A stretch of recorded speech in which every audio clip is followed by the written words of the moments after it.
நாஞ்சில் சம்பத் டிவிகேயில் சேர்ந்திருக்கிறார். அதனால் இன்றைக்கி இருக்கிற இளைஞர்களுக்கு நாஞ்சில் சம்பத்தினுடைய வரலாறு தெரியாது.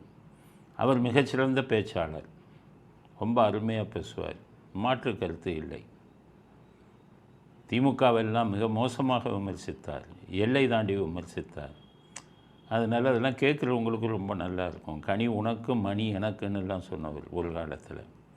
பல அர்த்தங்களில் இரட்டை அர்த்த வசனங்களை எல்லாம் அழகாக பேசுவார்.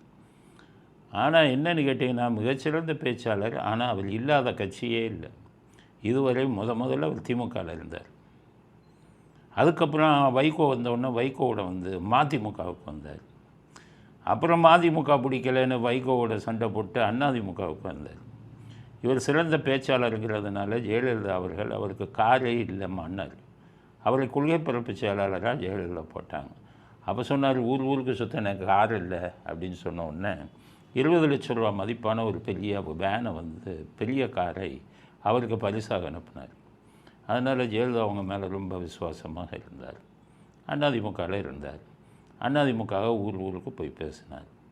அதுக்கப்புறம் பார்த்திங்கன்னா, ஜெயலலிதா அவர்கள் இறந்த உடனே எனக்கு பணம் கஷ்டமாக இருக்குது, யார் பணம் கொடுக்குறாங்களோ அவங்ககிட்ட தான் சேருவேன்னு வெளிப்படையாக சொன்னார். டிடிவி தினகரன் கட்சியில் போனார், அங்கே கொஞ்சம் நாள் இருந்தார். அதுக்கப்புறம் பணம் முடிஞ்ச உடனே அங்கேயும் விட்டுட்டார். யார் பணம் கொடுக்குறீங்களோ அங்கே சேருன்னு மறுபடியும் திமுகவுக்கு ஆதரவாக பேசினார். ஆனால் திமுக தலைமை இவரை ரசிக்கவில்லை, கண்டுகொள்ளவில்லை, பணம் எதையும் கொடுக்கல. அதனால் அங்கேருந்து இப்போ விஜய் கட்சிக்கு தாவி விடலாம் அப்படின்னு சொல்லி இப்போ விஜய் கட்சிக்கு தாவி இருக்கார். அடுத்து எங்கே போவாருங்கிறது சொல்ல முடியாது. அவருக்கு தேவை பணம் கொடுத்துக்கிறவரை கட்சியில் இருப்பார். ஆனால் மிகச்சிறந்த பேச்சாளர். அவர் ஜெயலலிதா அவர்கள் கொள்கை பரப்பு செயலாளராக போட்டாங்க. இவரை பரப்புரை செயலாளர்னு விஜய் புதிய கட்சி கொடுத்துருக்கார், புதிய பதவி கொடுத்துருக்கார். அதுவும் கொள்கை பரப்பு செயலாளர் மாதிரி தான். அதனால் நாஞ்சில் அவருக்கு சொல்கிறேன், சம்பத்துக்கு இந்த கட்சியிலேயாச்சும் ஒழுங்காக இருங்க, இன்னொரு கட்சி பணம் அதிகம் கொடுத்தா அந்த பக்கம் போயிடாதீங்க, எலெக்ஷன் வரையாவது இதில் ஒழுங்காக இருக்கல், உங்கள் இலக்கிய நயம் கலந்த பேச்சை மக்கள்கிட்ட கொண்டு போங்க, நல்ல முறையில் பேசுங்க. ஆனால் இவருடைய அறிவுரையை நீங்கள் ஃபுல்லாக எடுத்துக்கக்கூடாது. விஜய் சில விஷயம் நல்லா சொல்லுவார், சில விஷயம் சம்பந்தம் இல்லாமல் பேசுவார்.